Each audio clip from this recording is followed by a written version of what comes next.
Hey, folks, welcome back to the Primitive Republic podcast. I'm your host, Aaron Schmaus, and on today we have Dr. Brooks Tiller. He is a sports medicine doctor. He also is a doctorate of physical therapy and stuff like that. And I've got him on here because there's an epidemic, it seems like, of people who have shoulder injuries, knee injuries, back injuries, so on and so forth, or just things that are really plaguing them. And in this episode, Dr. Brooks talks about what we can do to kind of strengthen and help out, some of those injuries. So sit back and maybe take some notes and just enjoy this podcast. Welcome to the Primitive Republic podcast, where we talk about the most primitive aspects of man to live off the land, hunt, and sustain oneself. At the core of our humanity, there are things that drive us, a sense to turn back the clock, to get away from modern life, and search for something primitive. Every week, we talk to like-minded individuals that are looking to connect and create a community of people, a republic. Now your host, Aaron Schmaus. There's a big issue. Like a lot of people have lower back issues and knee issues. And me, when I met you at POMA in Wichita, Kansas, for those who don't know what POMA is, Professional Outdoor Media Association, you had told me what it was that you do, and I was like, I had torn my Achilles tendon a little bit from the bone. And we're sitting there on the bus and everything. And I was like, man, what can I do for this? So for people who have like little injuries like that, little micro tears in maybe the meniscus or, maybe some compressed discs in their back, what sort of exercises and everything can they do to kind of strengthen those things? So, yeah, one of the biggest things that I've seen is a lot, sadly, in my profession as a PT and working with a lot of strength. I've been a strength coach at the college level and things like that. I see people get injured, and the first thing is, do nothing.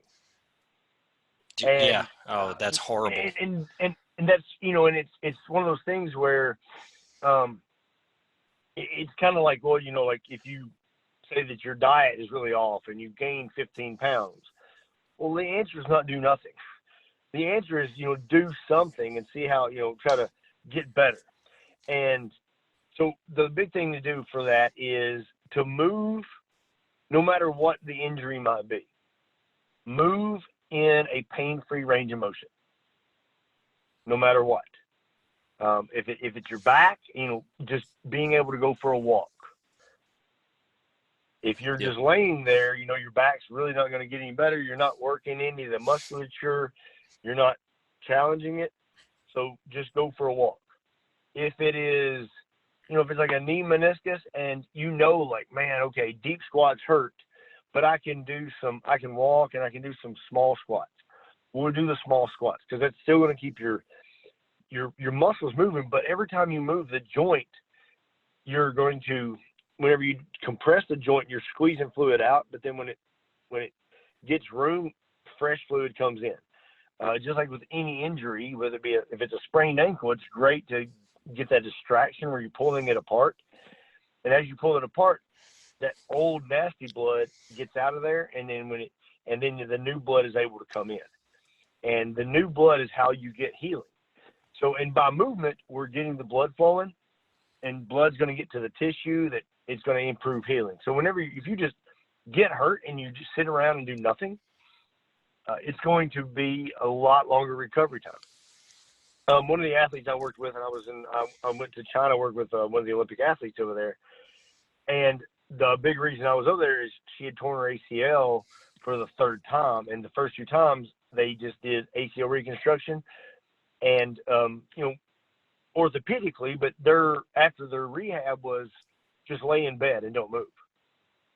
And she wasn't, for twice in a row, it was like within 2 weeks of her getting back to Taekwondo, she would kick and it would tear again because it hadn't been put to the test. It hadn't been stretched. It hadn't been, tempered if you will, like you would a knife, hadn't been tempered to withstand the brunt of the force. And so the big thing is just to move and get things moving to get the blood flow in and out. Well, that's a great point, and I didn't really think about that until just now. But back when I was in the military, I ended up getting surgery on my shoulder, and my team was getting ready to go to Afghanistan. What was it, like 40 days later or something like that? And I went to my team leader and I was like, hey, I want to go. And I'm sitting there in a sling and everything. And the doctors had said, no, you need to keep it immobile for 30 days and all that kind of stuff. And before you start PT, and it's going to be a 6-month recovery process and everything like that. So, I went to my team leader and my team leader was like, you're freaking nuts, man. He goes, there's no way I'm letting you go. You just got surgery. And the doctor said you've got to be immobile for 30 days and, you're going to be in PT for, a while after that. There's no way. And I was like, look, man, I want to go. And he goes, if you can pass the PT test, then I'll let you go. I'll get you orders. And I was like, okay. 30 days later, I passed the PT test with 12 pull-ups, 72 push-ups. I flew through the PT test. And he goes, okay. I went to Afghanistan 30 days, about 40 days after I got shoulder surgery. And I think a lot of that had to do with the fact that I was moving it. I didn't let it just sit there stagnant. Right. Yeah. Yeah. And that's the big thing is a lot of people don't so I actually had a grade 2 to grade 3 sprain on my ankle about 5 days before competing on American Ninja Warrior. So what is a grade 2? So, I don't know what the different grades are. Right. So a grade 1 is like you rolled it and you kept running. Okay. And say if a grade 4 would be you just tore it in half. So grade 3 there's some tears. I mean it's swollen up. It's hard to walk on. Like there's no way you can walk a balance beam or jump with it. And and I'm looking like I'm competing in 5 days. And honestly, like it hurt, but I never iced it or anything. As a lot of people do, because icing, for me, I believe, kind of stops the healing process. It stops the swelling. Now, if you have swelling that's going to be detrimental, ice is good to stop that swelling if it's going to cause permanent damage. But but also it kind of stops that healing process. So for me, I just moved as much as I possibly could. Salt baths and did some stretching with it. And like I told you with your ankle, if you're doing slow, like when you're moving it slowly through a range of motion, challenging it, even as you're elongating the tendon, it helps to strengthen the tendon and the ligaments around it as you elongate it under pressure. And so, doing all that, and I was able to, compete.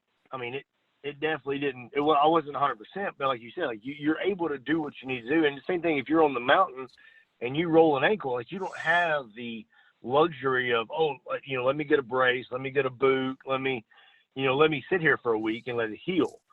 You've got to go, and that's one of the big things is just knowing some of those basic things. Whenever you're in the woods, like, oh man, like what do I got to do? My ankle's busted, But if you have an injury, move it as much as you can in pain-free range of motion. Which, if we were in the woods, we're going to. Bust a knee, bust an ankle. You're like, all right, like I got to get home somehow. You're going to move.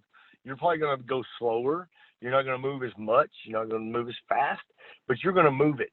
And it's interesting that if you did that, by the time you got home, it would actually be better than it was if you just sat there in the mountain for a week. Yeah, you sit there and all the swelling sets in, and it basically hardens it.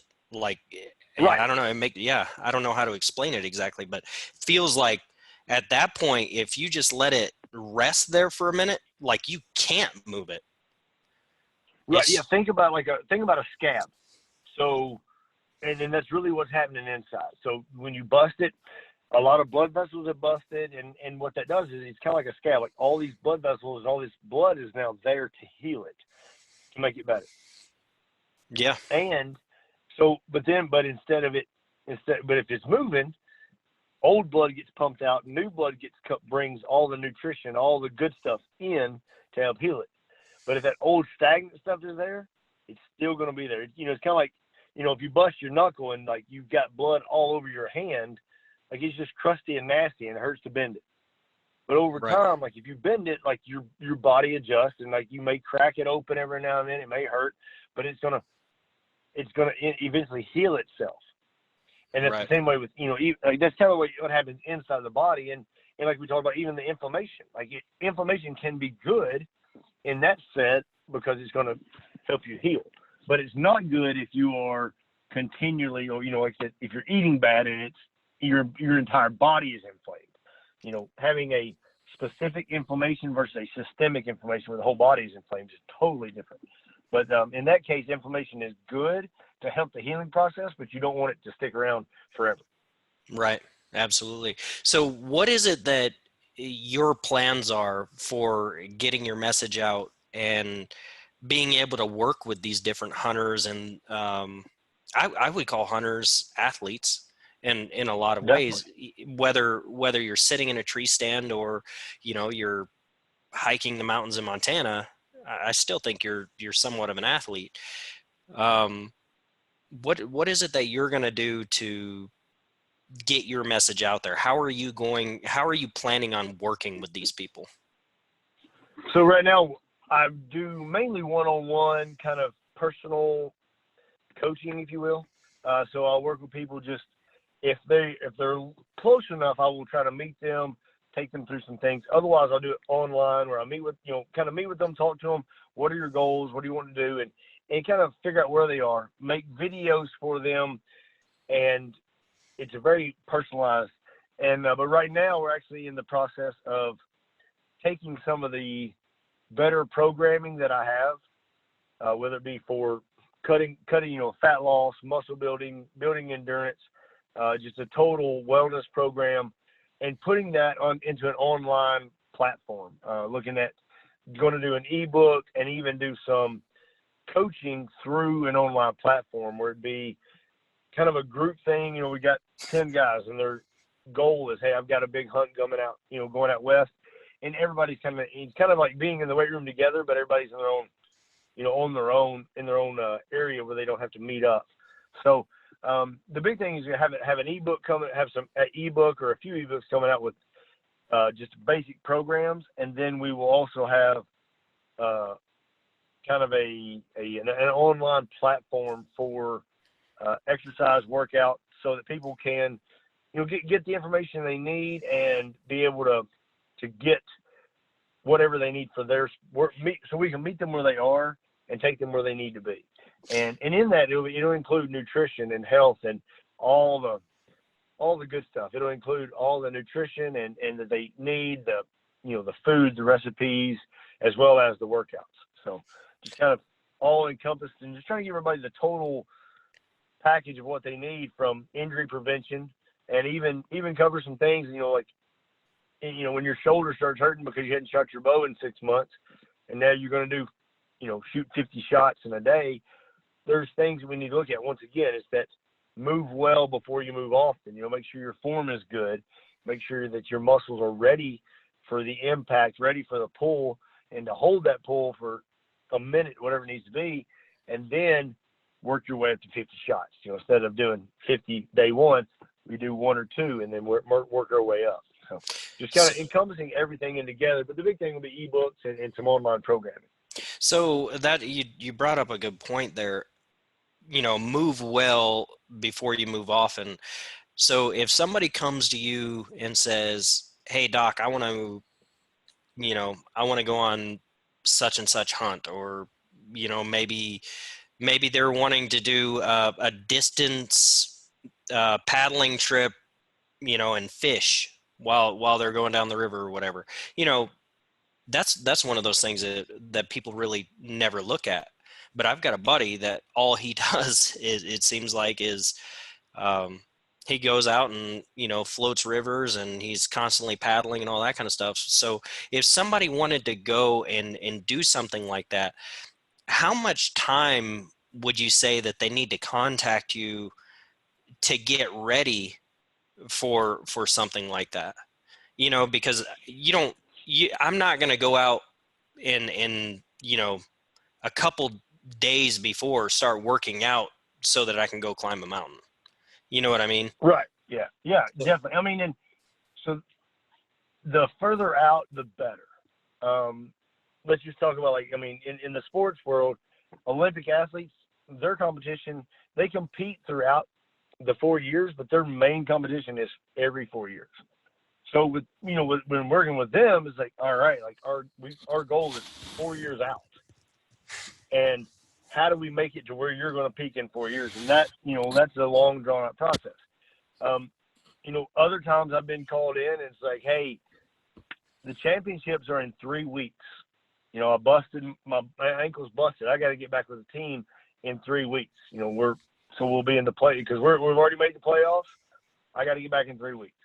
And, and so, all right, let's do the best we can, get you as good as you can. And so for that, if somebody, if they're a month out and they realize they're behind the 8 ball, or, they're fortunate enough, somebody's like, hey, I want you to come hunt with me.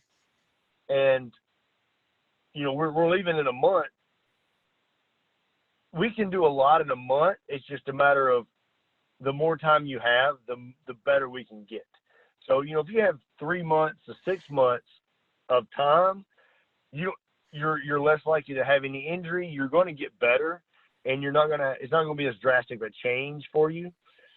But if you're like, hey, I got 3 weeks to get ready for a mountain, it's going to have to be pretty aggressive so that you can make it up and down the mountain, walking 10 miles at elevation if you're used to living at 200 feet above sea level.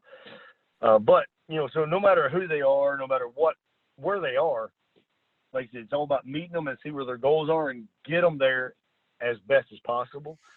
So you have to be a little more aggressive. And if it's one of those things where, hey, I waited till I've only got a month left, you're going to pay the piper if you want to do it. Where if you plan 6 months out, you're not, it's not as hard. Yeah. You can take your time about building your endurance up and building your cardiovascular. But, if it's, so anybody at any time, we can get them on track. It's just a matter of how hard they want to work, how fast they have to be there. Yeah. And my big thing too is, stabilization, stabilizing your joints and everything like that, because there's nothing that'll take you down faster than joints that are inflamed and everything like that when you're out there. Yeah. And be realistic, I would say, Yeah. don't go out there. Well, and I think that's hard too, right? Because, you might get this guy that says, hey, we're going to Idaho. It's an over-the-counter hunt, and you want to go with us? Well, if I haven't been working out, really at all, and I'm living at, 200, 300, 400 feet above sea level, that really doesn't give me a lot of time to prep. And I'm telling you, yeah, do not underestimate those mountains. No. You are going to hurt, and you're going to have to push through it. But, you're not going to get the stabilization, I wouldn't think, along with the endurance, so you're going to suffer when you're out there. Yeah. I mean, it's, and some of it, if somebody contacts me like that, I'm like, all right, we'll get you as far as we can. But when it comes time, you're going to have to ask yourself, am I willing just to suffer through it? Because, I didn't put the work in up front. So now I'm going to have to suffer when I'm out there.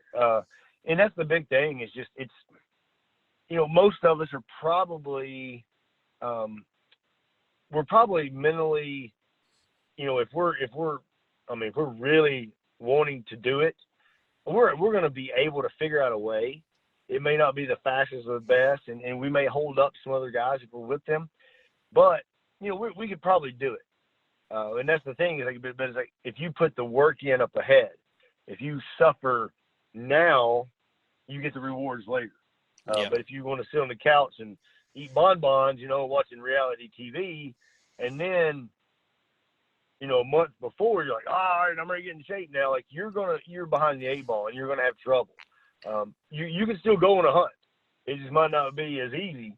If you're in shape, you're ready to go. Like you said, maybe if you prepared yourself not only mentally, physically, but also nutritionally, where you're eating the good foods and you have what you need and your body's not inflamed, but then you're better. But if your body is inflamed from all the junk you've been eating, and then you go try to climb a mountain, you're going to be sore at night. You're going to hurt at night. You're going to wake up and your joints are going to hurt. Like, man, you're going to blame the ground or whatever, but it's really just because your body's inflamed. Right. And it's really you.